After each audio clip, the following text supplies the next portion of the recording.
நாளை தேய்பிறை பஞ்சமி.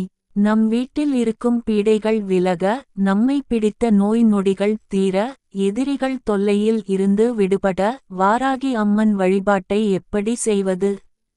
குடும்பத்தில் இருக்கும் அத்தனை கஷ்டத்திற்கும் உடனடியாக தீர்வு கொடுக்கும் சக்தி கொண்டவள் வாராகி அம்மன். இந்த வாராகி அம்மனை வழிபாடு செய்தால் நம்முடைய கஷ்டங்கள் விலகும். குறிப்பாக தேய்பிறை பஞ்சமி திதியில் வாராகி அம்மன் வழிபாடு நம்முடைய கஷ்டங்களை படிப்படியாக குறைக்கும் என்று சொன்னால் அது மிகையாகாது. நாளை ஆடி மாதத்தில் வரக்கூடிய இந்த தேய்பிறை பஞ்சமி திதியில் வாராகி அம்மனை சுலபமாக வீட்டில் இருந்தபடியே வழிபாடு செய்வது எப்படி என்பதை பற்றித்தான் இந்த பதிவின் மூலம் நாம் தெரிந்து கொள்ளப்போகின்றோம்.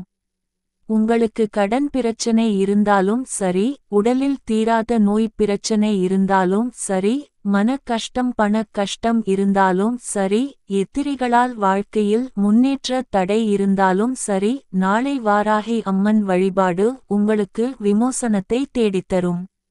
நாளை காலையிலேயே எழுந்து சுத்தபத்தமாக குளித்துவிட்டு பூஜையறையில் ஒரு தீபத்தை ஏற்றி வைத்துவிட்டு விரதத்தை துவங்கலாம்.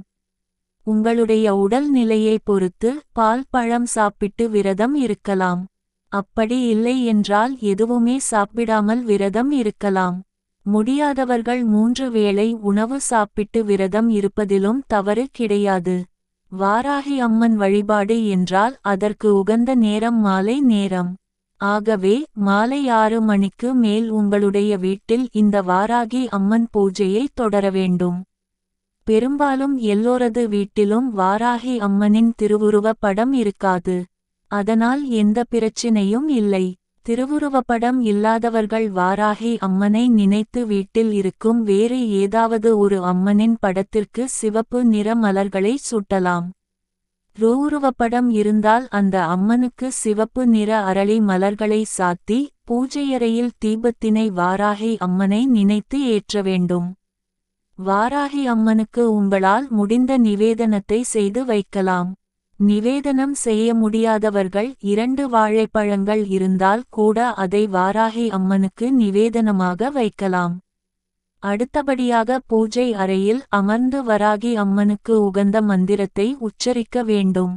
நபஞ்சமி திதி அன்று வாராகி அம்மனை மனதார நினைத்து உச்சரிக்க வேண்டிய மந்திரம் உங்களுக்காக இதோ.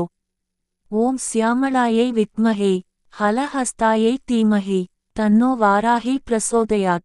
இது வாராகி அம்மனின் காயத்ரி மந்திரம். இந்த காயத்ரி மந்திரத்தை 27 முறை உச்சரித்தால் போதும். இந்த